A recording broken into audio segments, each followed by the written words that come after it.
Hoy, en Desde la Sombra, el sistema sanitario de Estados Unidos mata directamente a 225.000 personas al año, lo cual constituye la tercera causa principal de muerte en el país, solo por detrás de enfermedades cardíacas y el cáncer. Es decir, alrededor de 2.250.000 personas murieron en la última década debido a la acción directa del sistema de salud de Estados Unidos. ¿Quiénes son los responsables? ¿Por qué ocurre eso? ¿Y qué se puede hacer para cambiar este patrón de la muerte?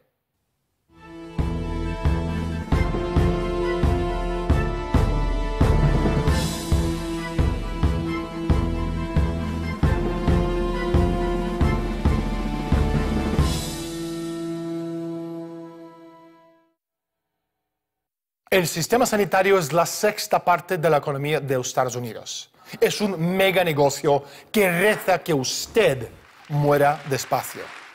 Estados Unidos tiene el sistema de salud más peligroso y al mismo tiempo más caro del mundo. Es la causa del 60% de todas las bancarrotas del país. Para poder manejar el conjunto de la creciente población mundial, el plan a largo plazo es hacerlo a través de la autoridad médica y psiquiátrica. En los últimos 100 años, empezando por la dinastía Rockefeller, la medicina farmacéutica estableció un monopolio sobre la salud en el planeta. La toxicidad de las drogas es tan grave que puede afirmarse que millones de personas están siendo asesinadas cada año y muchos millones más quedan mutilados para siempre. ¿Quién nos puede informar desde la sombra de tales hechos espeluznantes? Por suerte, en unos minutos estaremos con alguien que sabe más sobre este asunto que cualquier otro ser humano en el planeta. Pero primero, salimos a la calle y preguntamos a la gente su opinión sobre la conspiración médica. Mientras se sigan haciendo el esfuerzo, algo es algo. Hay que tirar para adelante, hay que ayudar a los africanos, porque también somos humanos todos. Pues hombre, la verdad es que es una medida bastante buena, sobre todo teniendo en cuenta que África es uno de los continentes más desfavorecidos, entonces toda la posible ayuda que les podamos dar, pues mejor. Pues me parece muy bien porque hay muy poca gente que se esté preocupando por estos temas. Pues me parece muy bien. Deberían de erradicarlas. En algunas ocasiones han salido algún tipo de tema, como que podrían estar implicados en una serie de cosas, pero en principio yo creo que es una organización bastante buena. Pues yo pienso que no del todo, porque creo que hay muchas organizaciones que se llevan dinero. Bueno, pues yo creo que es una organización buena. Son palabras mayores. Pues no lo tengo muy claro. Una opinión clara no la tengo, la verdad que no. Se lucran a veces, creo yo. Pues porque se benefician demasiado a costa de la salud de la gente. Pues a mí me parece que eso es un negocio puro y duro, como si fuera una panadería. ¿Qué te diría yo? Se justifica muchas veces la competitividad entre ellas. Hoy en Desde la Sombra tenemos a un periodista muy especial. Se llama Jon Rappoport, nominado al premio Pulitzer, un periodista de investigación que ha investigado algunos de los hechos más asombrosos y espeluznantes dentro del mundo farmacéutico durante unas cuantas décadas. Jon y su vida corre peligro, por eso la entrevista que hemos hecho con él se ha hecho en un lugar secreto y desconocido. Jon, bienvenido al programa. Tú dices que hay un cártel médico extendiéndose desde Estados Unidos en todo el planeta. ¿Qué es y cuál es su objetivo? El cártel de la medicina es un conjunto de instituciones y organizaciones, algunas de ellas estatales, otras no, que tratan de meter a toda la humanidad del planeta en un sistema de asistencia médica de la cuna a la tumba. Suena bien, pero lo que significa en realidad es que la gente será atacada durante toda su vida por productos tóxicos y destructivos y diagnósticos innecesarios. Esto debilitará a poblaciones enormes, de la misma manera que está ocurriendo ahora en Estados Unidos. ¿Qué pruebas hay de que el sistema sanitario mata 225.000 personas por año? La prueba directa de que el sistema sanitario estadounidense mata a 225.000 personas al año, lo que significa 2,25 millones de personas cada 10 años, Apareció por primera vez en el boletín de la Asociación Estadounidense de Medicina el 26 de julio del 2000, en un estudio llamado ¿Es la salud de los Estados Unidos realmente la mejor del mundo?, por la doctora Barbara Stairfield, que por entonces trabajaba en la Academia para la Salud Pública Johns Hopkins. Lo que suponía todo el mundo a todos los niveles era impecable desde un punto de vista general. Pero ella afirmó enfáticamente que el sistema sanitario de los Estados Unidos mataba a 225.000 personas al año, de las que 106.000 morían debido a medicamentos homologados por el organismo federal correspondiente, la FDA. Es decir, la FDA son cómplices del crimen. Sí, son cómplices y responsables. No es que miren para otro lado mientras pasa todo esto, sino que la FDA participa en todo esto, porque homologan medicamentos a sabiendas de que son tóxicos. Las empresas farmacéuticas fundamentalmente son clientes de la FDA que trabajan para estas farmacéuticas. No se trata de un organismo de control en el sentido amplio de la palabra. Existe el testimonio de un antiguo inspector de la FDA que denunció amenazas contra sus hijos porque se negaba a aprobar un medicamento. O sea, es indignante. Es como la mafia. De modo que sí, la FDA es cómplice y responsable previo y posterior a los hechos. En el año 2006, nuestro invitado Jon Rappoport, nominado al premio Pulitzer, realizó una serie de entrevistas con un experto de alto nivel de las relaciones públicas que desempeñó un papel clave en la orquestación y la manipulación de la percepción pública de las crisis de salud, incluso el SIDA. Entre las revelaciones escalofriantes, cuenta cómo la experiencia psiquiátrica es un gran parte resultado de la técnica de propaganda. Problema es igual trastorno mental, es igual diagnóstico, es igual a las drogas. Jon, ¿por qué el FDA aprobaría medicamentos peligrosos? Lo que tú nos estás contando es una auténtica locura. Para poder explicar el comportamiento totalmente demencial de estas personas, solo se puede especular. Podemos hablar de beneficios monetarios. Algunos de los miembros de la FDA cruzan la puerta que les lleva de la función pública a empleos lucrativos en la industria farmacéutica. De modo que hay un motivo crematístico en algunos casos. Pero, como he dicho, las farmacéuticas son los mejores clientes de la FDA. Pero en última instancia, todo se reduce a esa especie de cruel indiferencia ante la vida humana que ya practicaban los nazis. Glaxo acaba de pagar una multa de $3.000 millones por el fraude, soborno y fabricación de datos falsos vinculados con seguridad de las drogas. A Merck le pillaron fabricando datos para dar la impresión de que su vacuna contra la parotiditis es eficaz. Las ventas totales de los medicamentos durante el periodo de tiempo en cuestión, $27,9 mil millones. $3.000 millones es una gota en el mar. Si Hollywood planea hacer una película sobre los doctores psicópatas, ellos, los tipos de Hollywood, se verían obstaculizados por el hecho de que solo el fallecido Bela Lugosi sería adecuado para hacerse con el papel. Jon, los medios corporativos no dicen ni una palabra. Hasta cierto punto lo puedo entender. Pero ¿qué pasa con los médicos? ¿Qué pasa con los científicos? ¿Ellos saben lo que está pasando? Deberían saberlo. Y si lo saben, ¿por qué se callan? A los médicos se les lava el cerebro, independientemente de los altos que puedan ser sus coeficientes intelectuales, se les adoctrina para que crean que las publicaciones que muestran lo eficaces y lo sanos que son determinados medicamentos tienen razón, que son verídicas. Esto es lo que se les dice. Se les dice que lo único que diferencia la época moderna de la Edad de Piedra es que se publican estudios en revistas prestigiosas. Eso es lo que han aprendido. No pueden enfrentarse a la idea de que se den fraudes en estos boletines médicos que publican estudios diciendo que tales medicamentos son seguros. Y sin embargo, estos medicamentos están matando a 225.000 personas. Este mero hecho ya nos indica que los estudios que afirman que los medicamentos son seguros son totalmente fraudulentos. Pero los médicos sencillamente no se lo creen. Les han adoctrinado en contra de ello. De hecho, las farmacéuticas inventan enfermedades y dolencias para poder desarrollar determinados medicamentos y venderlos. Los investigadores, con la pistola en la cabeza, inventan cosas que piensan que pueden funcionar.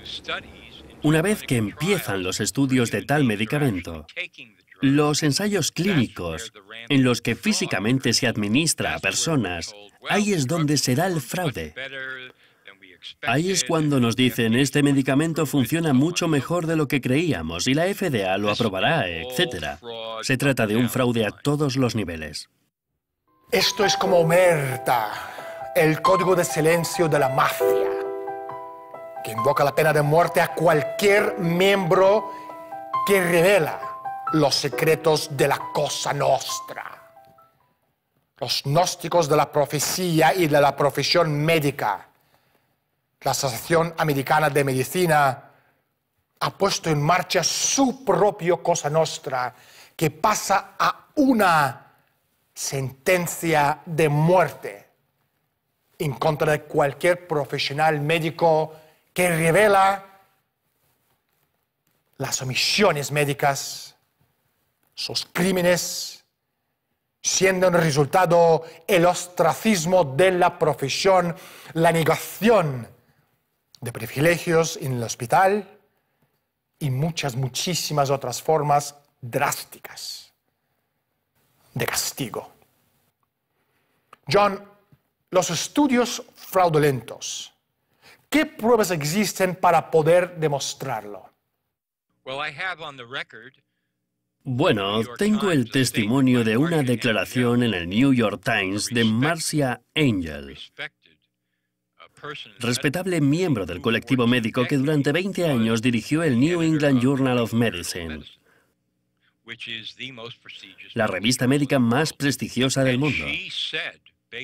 Ella declaró básicamente, aunque estoy parafraseando, que ya no podía fiarse de los estudios médicos publicados en los boletines. Dijo que, muy a su pesar, había llegado a esa conclusión después de 20 años de dirigir el New England Journal of Medicine. Ella sabe lo que está pasando, e igualmente otros directores de publicaciones y personas del sector médico que han dado un paso adelante y han dado la alarma. Es evidente, está claro, ha habido estudios. ¿Dónde ha estado el Departamento de Justicia de los Estados Unidos todos estos años? Pero ¿cómo pueden excusarse 1 millón de muertes en una década?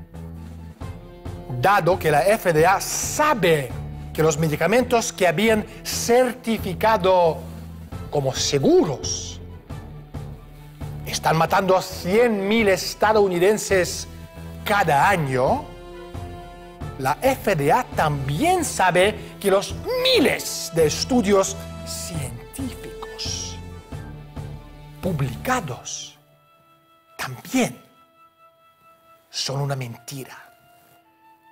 La FDA sabe que un gran número de estudios sobre la seguridad de los medicamentos son falsos.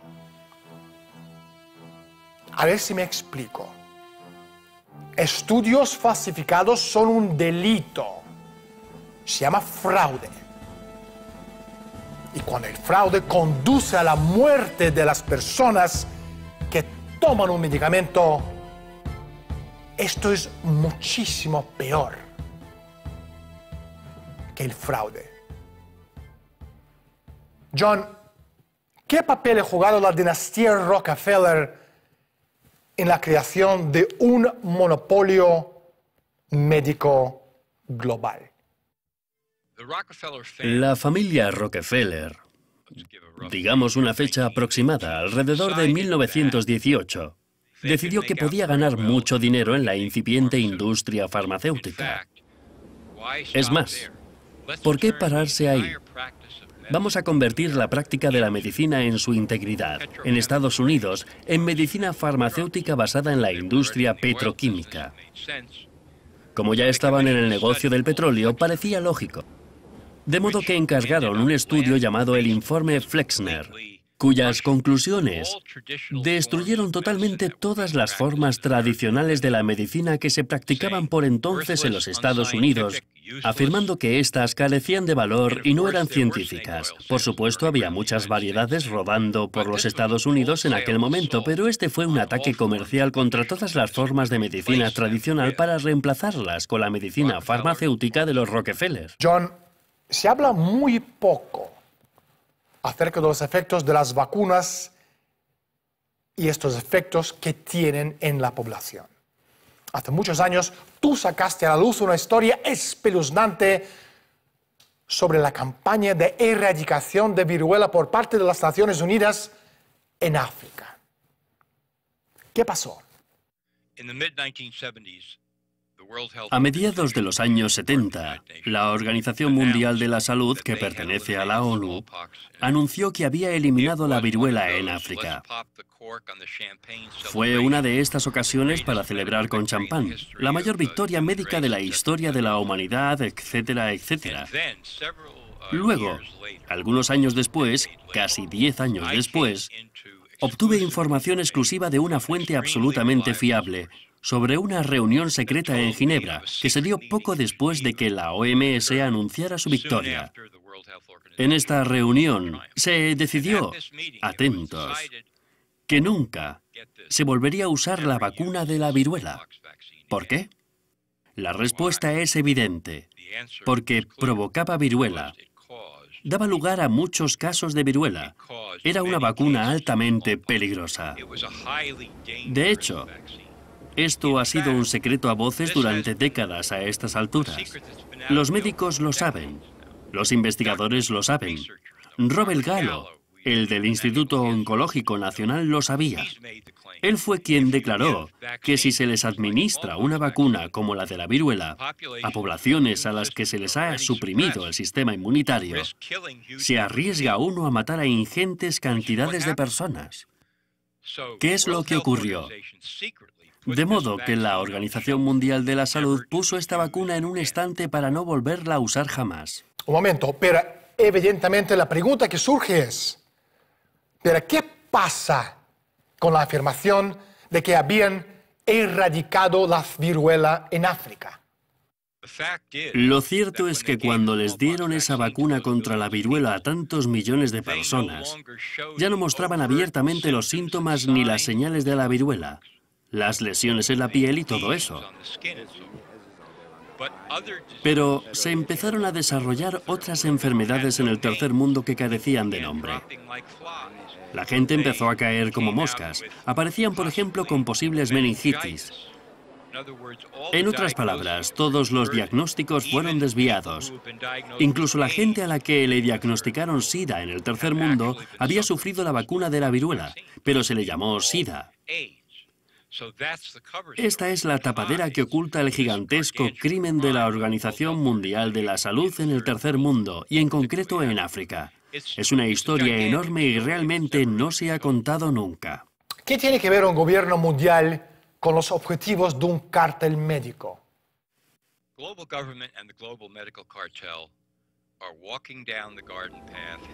El Estado global y el cártel de la medicina van cogidos de la mano. Son una misma cosa, están en el mismo equipo. Porque a los más altos niveles, no hablo de los soldados rasos, ellos saben que el efecto general del imperio farmacéutico es destruir, debilitar y atrofiar la vida humana. El Estado global necesita poblaciones débiles. Es lo que quieren. ¿Cómo conseguirlo? Gracias a sus amigos médicos. Esta es la operación oculta que tapa todo el plan. Porque hay que hacerse la pregunta, ¿cuáles son los medios del Estado global? ¿De qué manera puede controlar las mentes, los cuerpos y la confianza de los ciudadanos de aquí en adelante? ¿Cómo puede lograrse tal cosa? Una de las maneras más eficaces es meter a la gente en un sistema de la cuna a la tumba que les diagnosticará no solo enfermedades, sino otros aspectos que no hemos mencionado hoy, como los trastornos mentales. Abril de 1974. Un proyecto secreto de Henry Kissinger llamado Memorándum de Seguridad Nacional 200. El objetivo: adoptar un plan de control drástico de población mundial. Es decir, para reducirla en 3.000 millones de personas hacia el año 2050. Los Estados Unidos lideró el esfuerzo y funcionó de la siguiente forma. Hizo control de la natalidad en los países en desarrollo. Este control era un requisito previo para la ayuda financiera y política de Estados Unidos. Kissinger lo resumió en términos contundentes. Si estas razas inferiores se pongan en el camino de recursos naturales y materias primas, entonces tenemos que encontrar la manera de deshacerse de ellos. Los nazis también apuntaban alto, buscando control. Todo formaba parte de eugenesia y su plan era atacar razas inferiores para reservar su raza superior. John, una última pregunta. ¿Qué solución hay? ¿Qué podemos hacer nosotros, los seres humanos, contra estos psicópatas? Durante mucho tiempo, la única fortaleza inexpugnable que hemos tenido de nuestro lado es que un ser humano puede negarse a tomar fármacos, puede rechazar el tratamiento médico. Es una libertad. Un médico te dice que tienes tal cosa y que te da tal medicina, pero el paciente puede decir, no, gracias. Si el médico te dice, te voy a dar tal vacuna o se la voy a dar a tu hijo, los padres siempre pueden decir que no. Se llama la libertad médica. Pero dado que todo el mundo tiene un cuerpo y todo el mundo está internamente relacionado con su cuerpo, este principio se ha mantenido durante mucho tiempo por todo el mundo. Y debemos hacer todo lo posible para que siga en pie. Así que, como mínimo, toda persona bien informada de lo que está haciendo el cártel de la medicina debe ejercer la libertad de negarse a tomar una medicina o a recibir un tratamiento médico cuando lo considere necesario. Este es el principio que debemos salvaguardar a toda costa. Y es el punto de partida para contestar a tu pregunta de qué podemos hacer. No hay tiempo para más. Muchísimas gracias. Gracias, Daniel. Gracias por contar conmigo. La droga es poder. Cuando se utiliza para reducir la población, es un arma de destrucción masiva. Estamos hablando del caos controlado. El caos de ser envenenado e intoxicado, pero todo será interno. Todo estará hasta cierto punto controlado por otros fármacos como sedantes o tranquilizantes. Ahora vemos a millones o quizás incluso a miles de millones de personas que no son más que la cáscara de lo que eran. Están muertos, son muertos.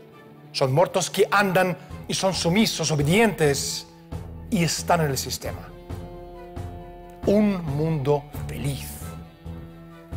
Nuestro conocimiento de la historia dota a este relato de un matiz agrio, que solo puede derivarse del hecho de observar a la gente desfilar en dirección a una tragedia que podrían evitar si tan solo recordaran la época por la que ha atravesado la humanidad. Yo soy Daniel Stulin y estoy aquí para quedarme. Gracias por estar con nosotros. Hasta la semana próxima.